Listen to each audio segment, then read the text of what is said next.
Hello, this is Paul again, and I am one of the instructors, one of the teachers with our class at the First Church of the Brethren concerning how to use your Windows computer. And we have 5 different classes that people come to. We have a time frame that almost anybody can come, and we are able to also do some special work on Saturday afternoon at 1:30. And all of these programs are here to help you with your experience with Windows.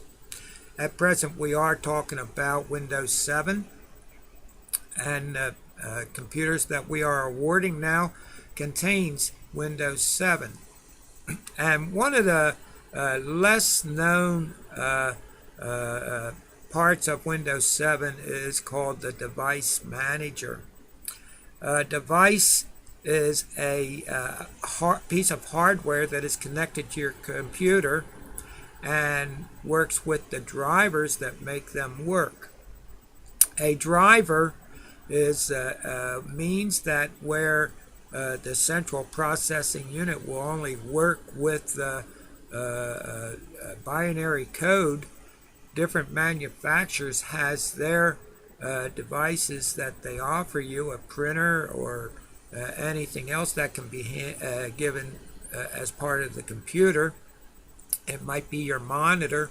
They all take drivers, and how the drivers are installed is how well that these devices are going to be able to be used.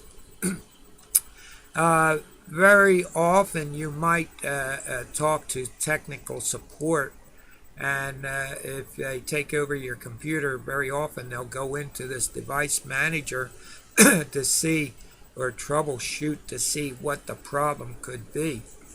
And you can always do that yourself. Instead of getting on the phone and possibly going through a long wait, you can do this yourself.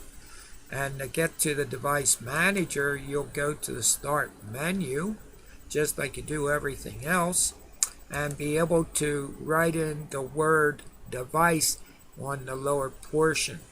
And before you get device even typed in, you'll see 2 headings of suggestions on the top.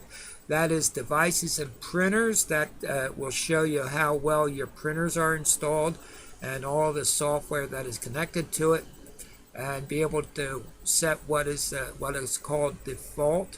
In other words, in some programs it'll only print to a specific printer without any selections, and you'll be able to choose that in that part.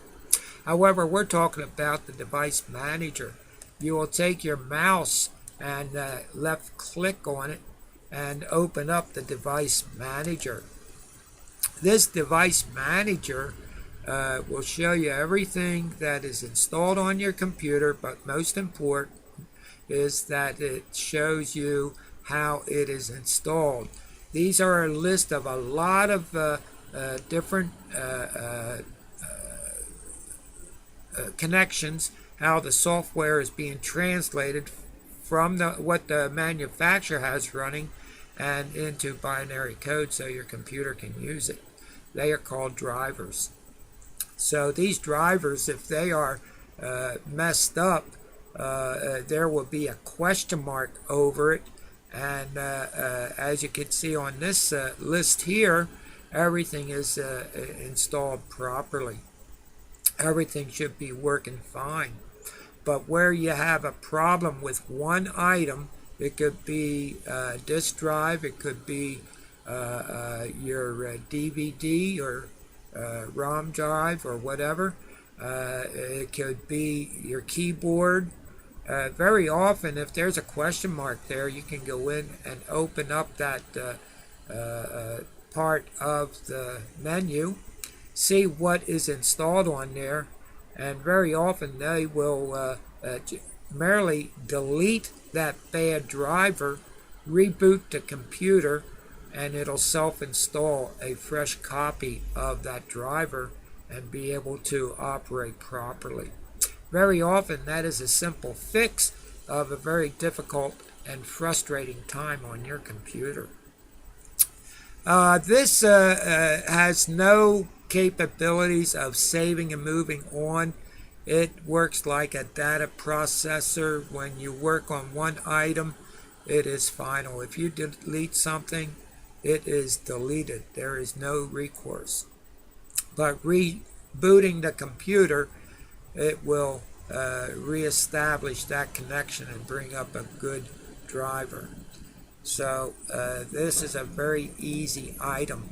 The next thing I want to talk to you about is compatibility.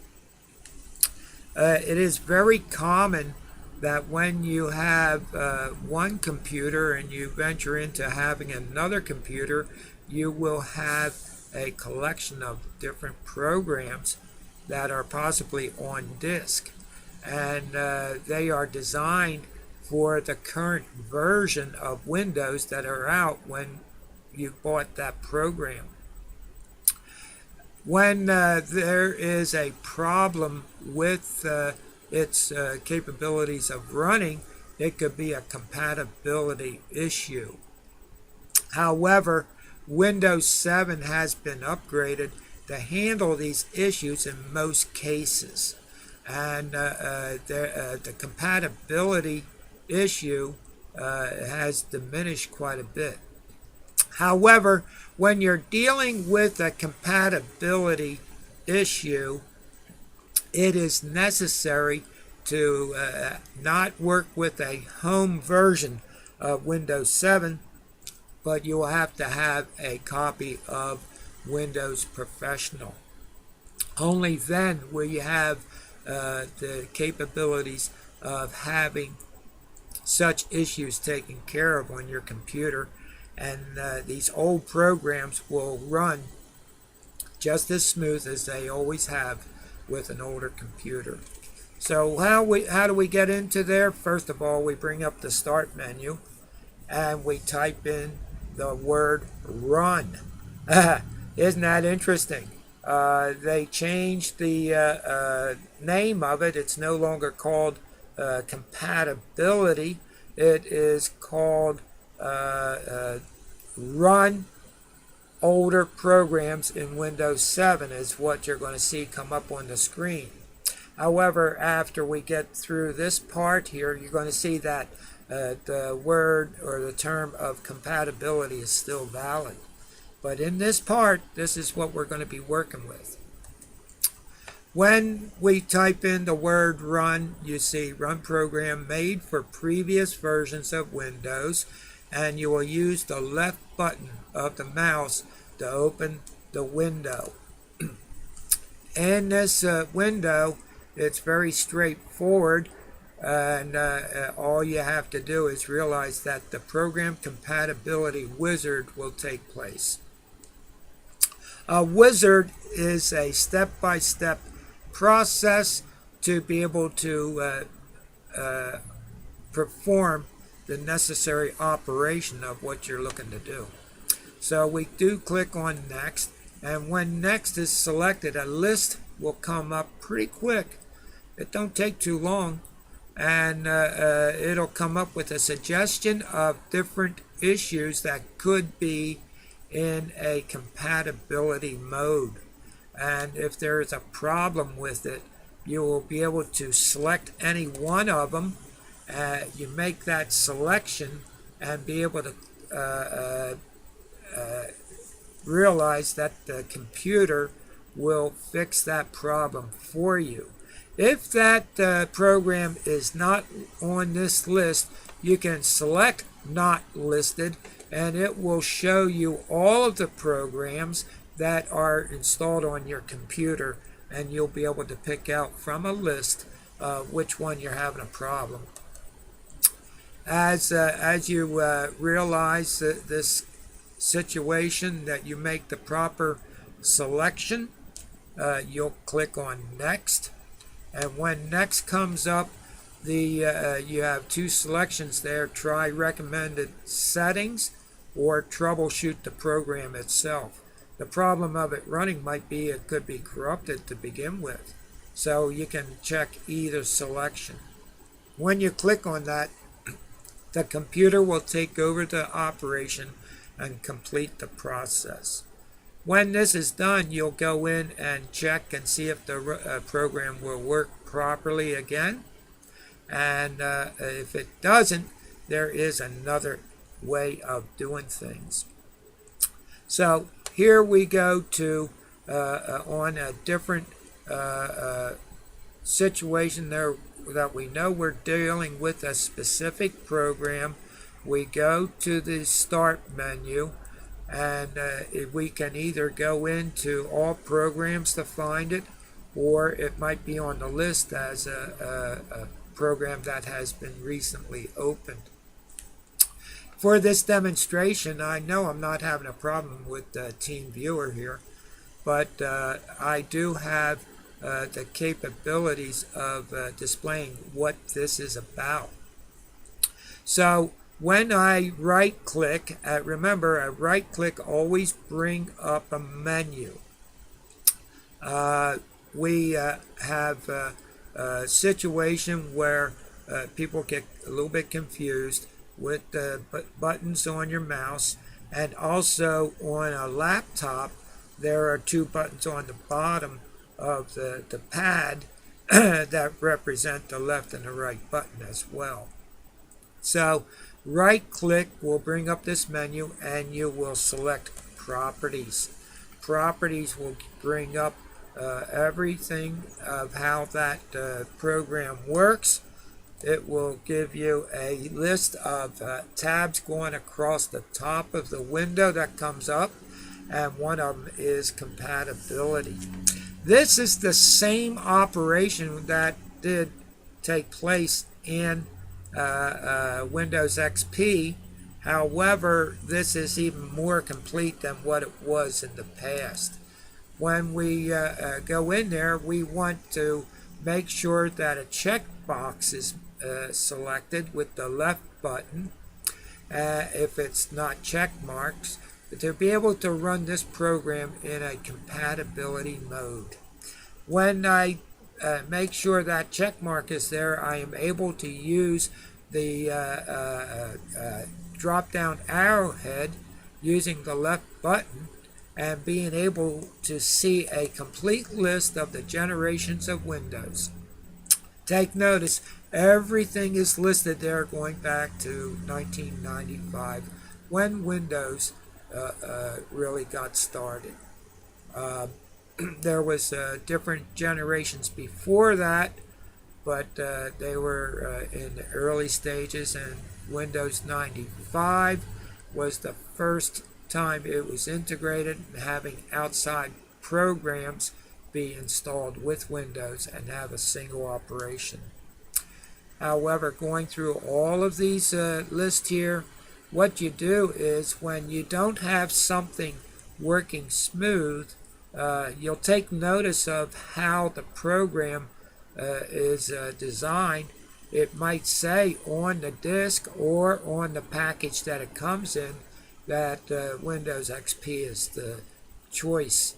And take notice, for Windows XP, it's not only Windows XP, but it's with Service Pack 2, and Service Pack 3 is also an option, which is a much more technical installation where it will be compatible for most developers.